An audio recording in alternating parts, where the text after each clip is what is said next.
કરજણ શિનોર પૂર વિધાનસભા નારેશ્વરના લીલોડ ગામ ખાતે ધારાસભ્ય અક્ષયભાઈ પટેલ દ્વારા ભારતીય જનતા પાર્ટીનું ભવ્ય સ્નેહ મિલન તથા ભવ્ય લોક ડાયરાનું આયોજન કરવામાં આવ્યું। કરજણ શિનોર પૂર વિધાનસભાનો નવા વર્ષ નિમિત્તે શ્રી રંગ અવધૂત મહારાજની પવિત્ર ભૂમિ પર દિવાળી હિન્દુ નવા વર્ષ નિમિત્તે ભારતીય જનતા પાર્ટીનો સ્નેહ મિલન કાર્યક્રમ રાખવામાં આવ્યો હતો। સહપરિવાર સાથે પધારવા આહ્વાન કરવામાં આવ્યું હતું અને દેવાયત ખબરના સ્વકંઠે ભવ્ય લોક ડાયરાનું આયોજન કરવામાં આવ્યું।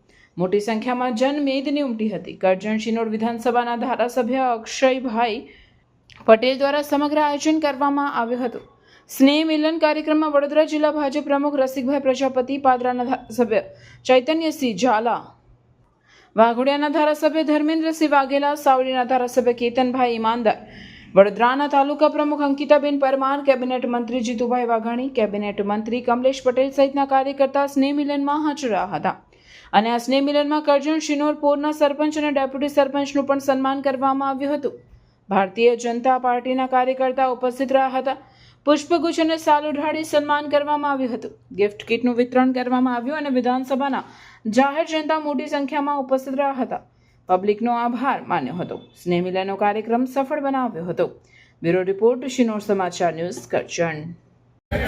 સમગ્ર ગુજરાતની અંદર ભારતીય જનતા પાર્ટી દ્વારા દરેક વિધાનસભાઓની અંદર સ્નેહ મિલન સમારંભ રાખવામાં આવ્યો છે।